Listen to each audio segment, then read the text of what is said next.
Hello Facebookers, it's Steve Barrett here, Editor-in-Chief of PRWeek, just about to record our weekly podcast. Hope you're having a great day, fantastic day in New York City, sunny, and we're in a nice dark studio to record for you. And please let us know what you think of the podcast, add any comments, put some questions in if you like, and spread the word far and wide about our weekly podcast. Got a great show this week. We've got a special guest for you. We've got Diana Bradley, Associate News Editor of PRWeek. How are you doing, Diana? Hi, I'm good, thank you. It's good to have you here. Thank you and so of much. course, regular correspondent Frank Washcook, the news director of everything that is before him. How are you, Frank? Well, it's quite a promotion you just gave me. Yeah, I know. The Lord of the News. Yes. Indeed. You can hear the trumpets in the background going off. Yeah, so we're going to do a podcast. Our external guest pulled out this week at late stage, so thanks for that. But we're really excited to have Diana instead, so let's go. Perry behind the dials, let me know when we can go. Hello and welcome to the PRWeek, PRWeek's regular weekly roundup of everything that matters in the worlds of PR and communications. My name's Steve Barrett. I'm the VP Editorial Director of PRWeek, and I'm going to guide you gently through the next 20 minutes, I reckon, this week. A busy week and a lot of people being out and about, and we're no different to that. Beautiful day in New York City, sun is shining. Let's get on with it. Our special guest is Diana Bradley, Associate News Editor of PRWeek. How are you doing, Diana? I'm good, thank you. It's great to have you on the show. Thank you for having me. Good show last week with Gideon. It was a lot of fun, that, with you and Tom and Gideon. It was a good show. Enjoyed it. Maybe we'll get that happening more often. Get rid of the booming tones of the Barretts. But yeah, so we're going to find out more about Diana's role on PRWeek and the lots of stories she broke this week. Frank Washcook, our news director, is also here. How are you doing, Frank? I'm doing well. I'm trying out this seat this week over here. Yeah, it's good to have you in the far left. The far left. Yeah, yes, it's very indeed. very fitting, a very representative thank of you. other. That means I'm on the far right. Well, but, physically, obviously, not politically. Not sociologically. No, never. I mean, I'm centrist, straight down the middle. That's me, Frank. Both sides of the story, journalist style. And talking of journalism, what are we going to do? We had our Global Awards in London last week. That's where I was. Great trip, great event. Thanks to all who travelled, especially from the US. Good to see a lot of you there. And a great night was had by all. We'll talk through some of the winners. We will talk about Weber Shandwick. A lawsuit has been thrown out, quite a controversial lawsuit, and that's been thrown out. So good news for Weber on that. Great new list. We all love a list, don't we? Especially in summer. 8 things you need to do before you're 35. Now, clearly that ship has sailed for me, but for a lot of you out there, that will be an interesting story. Diana will talk you through that one. Kanye and Yeezy are looking for a publicist to work with them. So we'll talk about that one.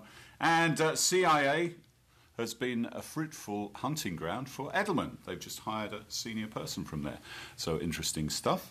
And finally, Reese Witherspoon and Reese's interesting little Twitter snippet that Diana uncovered there. So let's start with you, Diana. So you took on that new role as Associate News Editor. Frank's moved to be news director across 2 brands, PRWeek and MM&M. So it's given you more duties.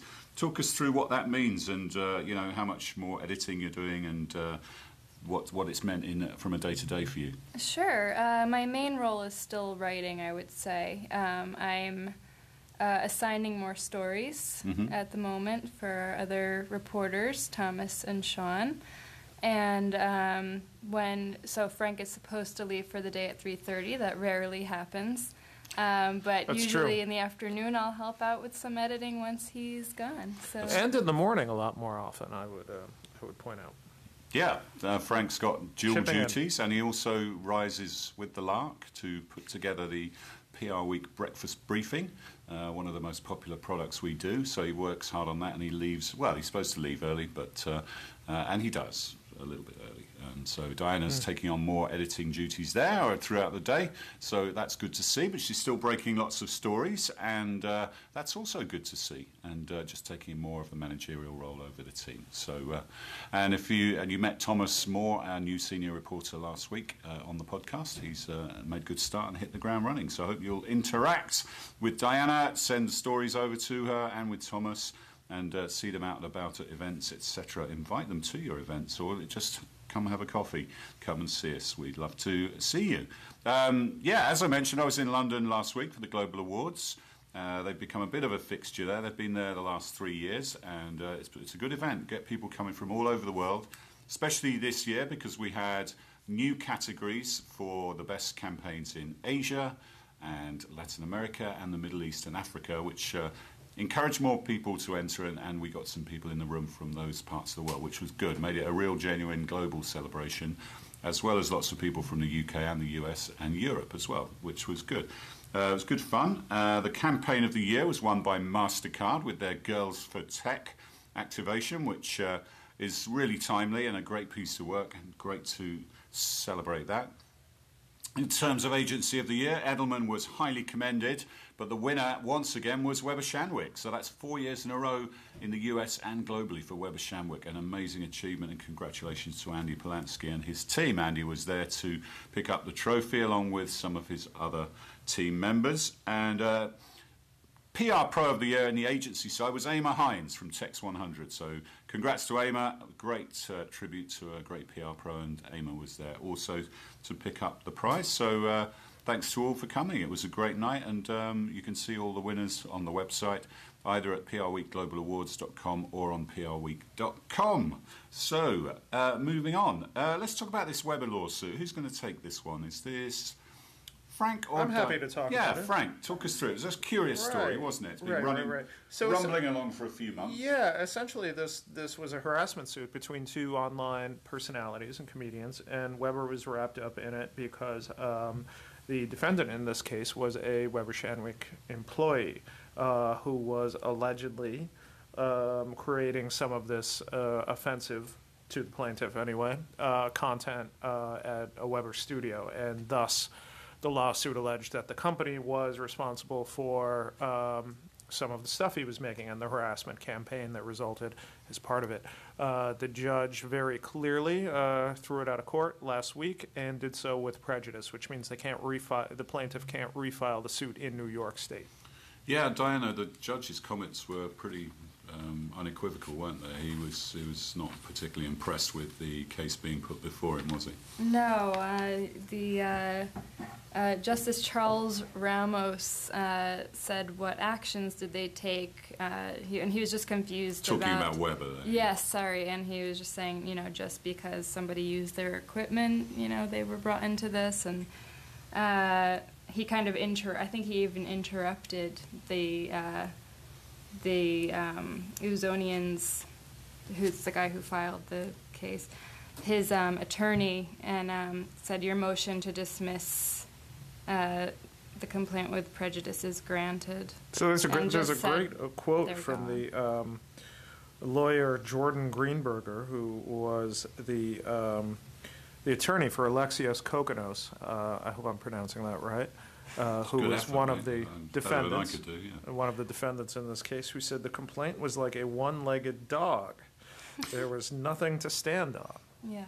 Which I guess depends on the dog's balance. Well, it's one leg to stand on. Yeah, I mean, it depends on the dog's balance. Yeah. I mean, a real show dog could pull it off. But. Yeah, I mean, you haven't got a leg to stand on. That's no legs, isn't it? But, so it's a good quote, but not a great analogy. Yeah, yes, indeed, yeah. So, but I suppose the wider issue, Frank, is what people do on work premises and work equipment and work time, I suppose. Right. Right. And it's a serious issue, isn't it? And still, I don't think we know yet whether the person involved is still employed at Weber or Well, I think it raises some questions about, how closely agencies and companies in general want to be monitoring what their staffers are doing off the clock, when they're doing their side roles. And also, the use of company equipment. I mean, I think it raises some interesting questions. I wouldn't be surprised if a lot of agencies are reviewing policies on this in a hurry, knowing what happened. And even posting on social media Right. comes under that, doesn't it? Because you might be using your work computer. We all kind of put that disclaimer, don't we, at the top of our social medias, posting on a personal capacity, but most of us, it's a lot of work stuff on there. Right. And I've been told legally that doesn't matter anyway. No. You know, so. It's like using the word allegedly, isn't it? That doesn't cover you in any way. But we still do it. Anyway. We do, yes, we do indeed. Still do it. So yeah, okay, so that's been thrown out, and then we can draw a line under that one. So Right. that's good news for Weber, I guess. Although they weren't commenting on the record, I believe, or even at all. No.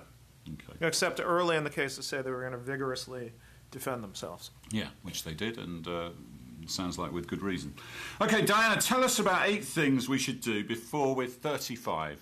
Okay. Obviously, not as relevant to me personally, but I'm still interested. I like to keep up with what the young folks like yourself and Frank are doing. So tell us 8 things, or what's the thing the couple of things that popped out for you? Sure. So I'll just give a little bit of background Sure, as good to idea. why this meme even began. We have to have a so meme on the show, don't we? Every week there's There's a some meme. kind of meme. This is definitely the meme of The this Yanni week. and what's it? Was The it? Yanni and Laurel. This Yeah. is the This is this week's meme. by age 35 is this week's meme. So this whole thing started with Market Watch posted a tweet earlier this month, actually.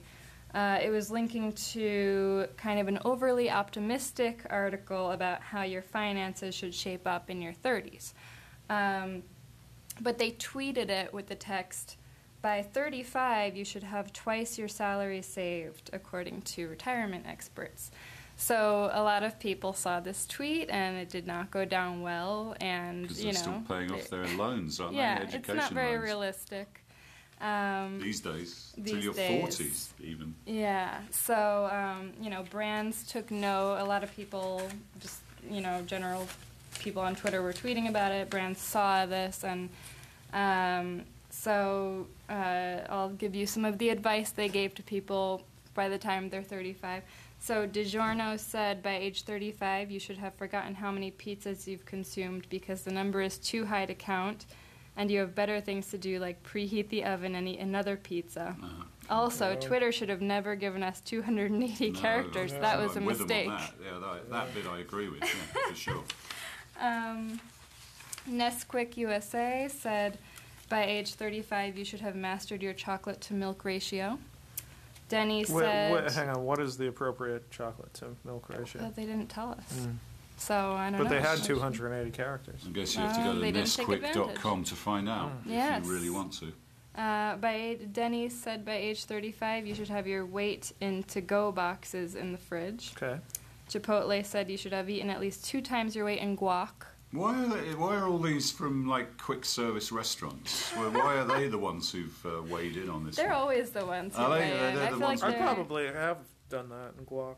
Yeah, I'm the only person in the world who does not like guac or avocados in any form. I'm Why? sorry to say. Avocados. You should enjoy them now because they may not be around in a number of years They just taste because like of wax. global warming. Really? Yeah.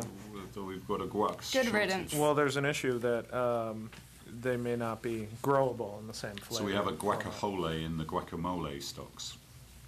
And carry on, Diana. Good riddance is what I say. Butterfinger. So you should don't eat have- guacamole at all?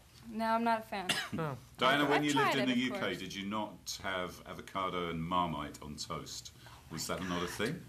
No. That's Is that a new thing, or is that... no, that's Really? yeah, and it's quite a delicacy. We get that on Really? Haymarket breakfasts some mornings on Fridays. Not with Marmite, though. Yeah, We don't- well, yeah. We have that? Or whatever the American version of Vegemite is, the Australian Vegemite, mate.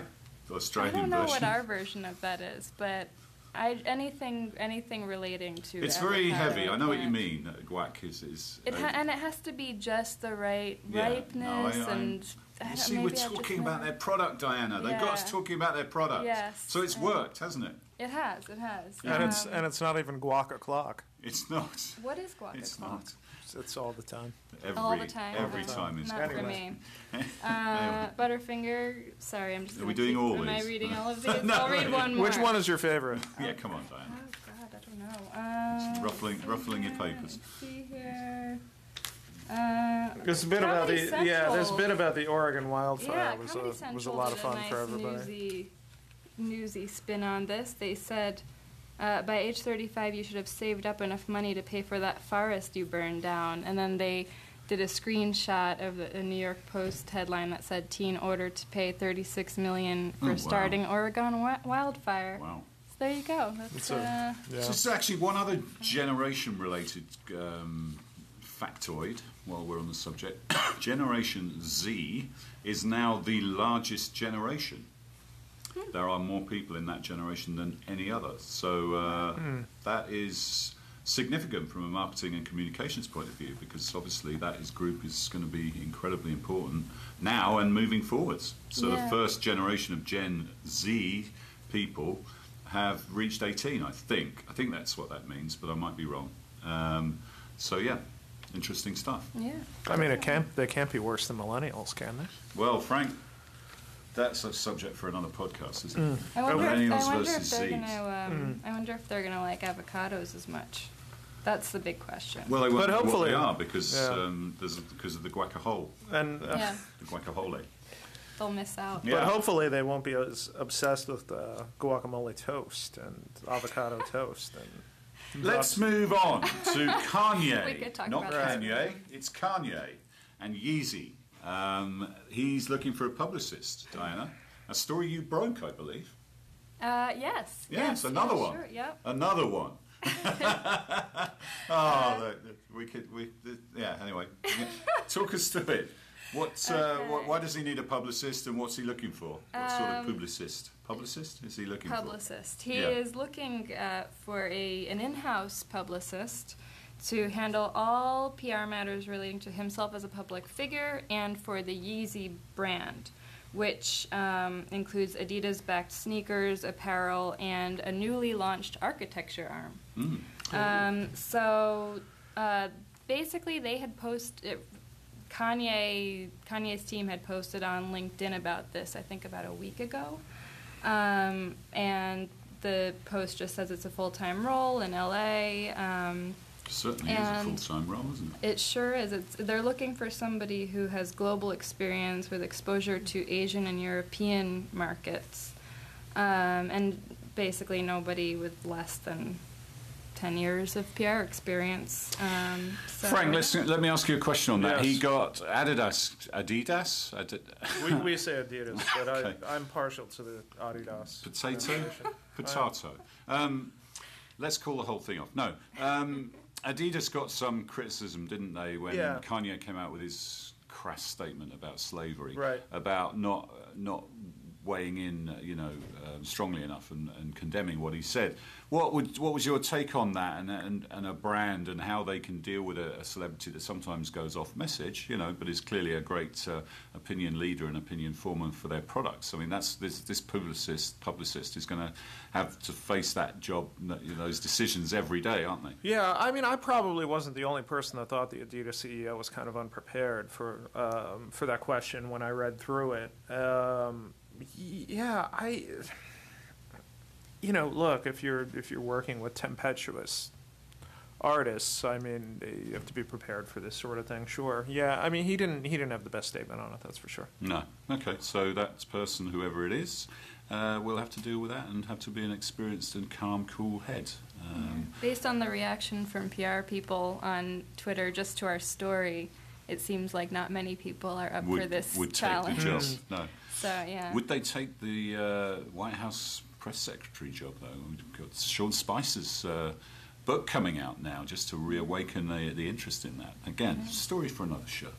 All right, so let's talk about Edelman, Frank. Yeah. They've made an interesting hire from the CIA. Talk us through it. Yeah, Callie Caldwell, who... thank you, Diana's handing me her notes, full disclosure here. Thank you What very we much. call teamwork. Yeah, she's listeners, a former CIA viewers. spokesperson, and she's joined Edelman's Crisis and Reputation Risk Practice as a VP, which is the group run by Harlan Loeb. She previously worked at Wells Fargo, where she likely had her work cut out for her as National Community Relations Communications Manager. And previously she worked at the CIA as its entertainment industry liaison, that's a role I want to hear a bit more about, because that sounds really interesting to me. The CIA, not... Yes, the CIA. Right. Yeah. She was there Central for about 10 Intelligence years. Agency. Yeah. Yeah. Langley, Virginia. Okay. I wonder what that entertainment role... Well, you would have to think is it working with, like networks like Showtime that have a show like Homeland or something like that? I'd love to know. That's a cool role. Anyway. Yeah. All right. Sounds good. All right, let's finish with some Reese's. Thanks. Diana, why are we talking about this? Reese Witherspoon and Reese's. Sure. So, Obvious brand tie-up. it is an obvious. It's very cute. So Reese's, the candy brand, and unless you're unaware, Even I know about Reese's. Yeah. on their Instagram page. Now, is this? Hang on, I'm going to interrupt you like I always do. But so, is this Reese's Pieces or Reese's Peanut Butter Cups or both? It's like the parent. the whole deal. It's the whole. Okay. Thing, yeah. The whole Reese thing. pantheon of brands. Right. Okay. Yes. So somebody found that on their Instagram page they were following only one person, and it was Reese Witherspoon. And the funniest part about this is that the brand actually did this 9 months ago, and nobody noticed the whole time. So, and then once they did, it was covered by like everybody. Did Reese Witherspoon follow them back? She's a big fan of it. I don't know if she follows them back. She hasn't actually replied to them, to this whole thing. So this has been covered by Time, Today.com, Mashable, Thrillist. It's good to see her on PRWeek. top of the big stories, isn't it? The big, meaningful But stories. she's expressed her passion for the brand in the past, she's hasn't she? tweeted about them before, the whole association with the name, and like so they did this. They said that they did this as an to showcase their appreciation for Reese's love of Reese's. Right. And I don't know, this kind of stunt. And also to just get some gratuitous social media buzz. Yeah, traffic. I think hiding these kind of Easter eggs. So I don't know if you remember a couple years ago, KFC did something similar, where somebody saw that they were following nobody but all 5 Spice Girls and Can you name 6 all 5 men. Spice Girls? Posh, Sporty. Sportsy. Yeah. Sporty. Okay. I've already failed. Baby. Scary. Scary. Baby. Who else was there? Ginger. A ginger, yeah. Yeah. That doesn't seem to fit. Yeah. Well, So Posh there's was at them. the royal wedding She was at on the royal on wedding. Saturday, and she and her husband, who's also famous, David Beckham. were spotted talking to Sir Martin Sorrell for a few minutes. That's right. Oh, Sir Martin was yeah. at the royal wedding, So wasn't there's a real PRWeek tie-in here for this story. he? Is There we there? go. Yeah. Did you hear anything further about what were they talking about? What were they talking? Yeah. I did not do a lip reading via TV screen. There Sorry. was a lot of lip Okay. reading, though, wasn't there? Yeah, there was. And then a lot of spoofs on top of it. Yeah. And that's anyway, we're diverging. Okay. So, yeah. So a couple of years ago, when KFC did this whole thing, they followed all 5 Spice Girls and 6 men named Herb, which was a nod to their secret recipe blend of 11 herbs and spices. So that was very cute, and people saw it, and people yeah. went See what crazy. they did there. Yeah, and people Reese's went and crazy Reese's is about a Hershey brand. Yeah, it is. Hershey, Pennsylvania. Okay. You're getting, yeah. But so anyway, I And think you this named kind 7 men named, or people named Herb. The trumpet player. Herb Alpert. Yeah. That's it for me. of There's- Herb. Herbie Herbie Hancock. Hancock, Yeah, Herbie I mean, Hancock, Herb that's Hancock's not quite the same, is it? I suppose. Yeah. No, okay, we're not doing well on that. All right, yeah, so what you're saying is these little Easter egg hunt things that they put out there Yeah. on social, and then you just sort of incubate and hatch. Yeah, I think And, it's a smart move, and Yeah. I don't know if it goes against a brand, like just following like fewer people, if that like harms their social media presence, but it seems like they get a lot Yeah, of payback okay. for Good yeah. work. Thank you, Diana. Thank you. Yeah, good stuff, good stories, and keep on doing the good work. Frank, always a pleasure. Thank you. See you next week with another external guest, hopefully.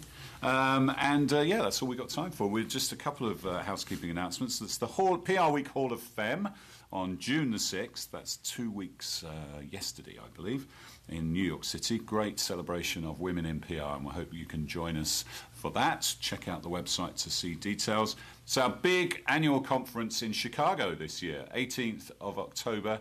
And we're taking it on the road. Already getting a load of buzz about that. So do check out the conference website. It's called PR Decoded. And yeah, we're off to Cannes. Someone's got to do it. 3 weeks. I actually work very hard when I'm there, Frank. And I will be covering for PRWeek and a bit of MM&M and working with the teams back at the ranch. They do a lot of the real work. Frank and Sam Byrne-James in the UK do a great job covering that, and the reporters. So, yeah, it's going to be an interesting Cannes this year. Publicis, actually, we should have probably talked about that, shouldn't we? Publicis launched its Marcel platform, didn't it, today? And that's the kind of excuse they gave last year for not participating in Cannes this year and investing in this AI platform. Yes, Marcel, it was unwrapped today. And is there one quick takeaway from it, Frank, that you noticed? Or? Well, I don't quite know what to make of it so far, is my quick take on it. Yeah, it's a bit disappointed it's not a shell with shoes on. But, anyway. Okay, we'll talk about Marcel in the future, but that's all we got time for. So we'll see you next time on the PR Week.